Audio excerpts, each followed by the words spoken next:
We're celebrating Earth Week with day 3 of ABC News Chief Meteorologist Ginger Zee's electric vehicle road trip. Today she's making her way through Georgia. She's teaching us all about the benefits and challenges of electric vehicles. I'm very interested in this because I'm in the market for one. So Ginger joins us now in Atlanta with more on her journey in an EV. Hi, Ginger. Hey, so you caught me at a charging station that happens to be underground, the Atlantic Station here in Atlanta. So if it looks like, wait a minute, you're not on a road trip, we are. We just are taking the time, the 30 minutes to supercharge, to take a little walk, get some food, and we'll be back on the road. Well, let's talk about that. As I said, I think I'm in the market for an electric vehicle. My commute is going to lengthen, and so I want to get in that electric vehicle. I'm in the market for one. So day 3 of your journey now. What's the experience like? What have you learned about electric vehicles? So I've learned a lot, and I own an electric vehicle. So I, for a year and a half, have only charged at home. I'd actually never been to a charging station because we were fortunate enough to be able to put in a 240-volt charger in our house. And so we just don't ever go anywhere. But this trip has taught me about the challenges and benefits, and there are many. Today we stopped in Chattanooga, one of the places in the nation that is just so focused on EV production and development. They've added more than 10,000 jobs, and I think you're seeing some video from their battery testing site, which we got to go into, where, you know, batteries are a big question for people. How long do they last? Where do the supplies come from?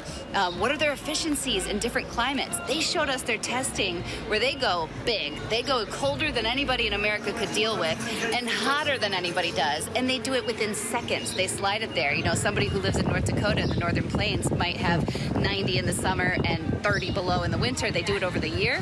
These batteries are going to be efficient enough, and they keep making them better for people all over the world.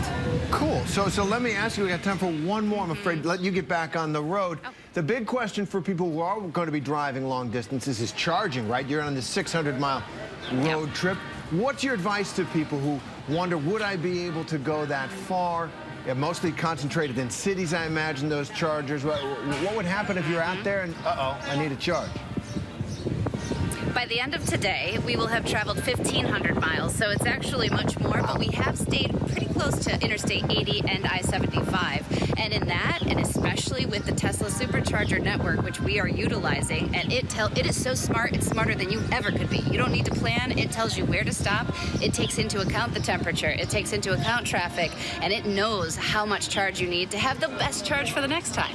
Granted, I did this, Terry, in a different type of vehicle. I was driving a Nissan Leaf for a project I did with Nat Geo on a road trip with my family, and there was one day where we were in Southwest Florida, right outside of Fort Myers. We were at Sanibel Island.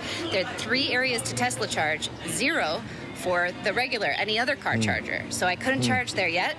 I started to get range anxiety. That's what people call it, because I went to another one on the mainland and they said, oh, we actually used to have the other kind, but now we only have Tesla chargers. And I was like, okay. So I went another 5 miles. That one was out of order. By the 3rd time I reached one, and that was when I finally got there, I was worried. So I think that the infrastructure has started. Tesla certainly has the market for a reason, but they're about to have to share all of their chargers with other vehicles. When that opens up, I think that almost anyone, any close to city center, not so rural, will have the opportunity to make this useful for a road trip. But if you don't need a road trip and you need something to get around less than 200 miles, you can do it at home for most folks that can take that type of capacity with their voltage. That's so cool. Have a great time. Eat good barbecue if you're heading south there, across the south.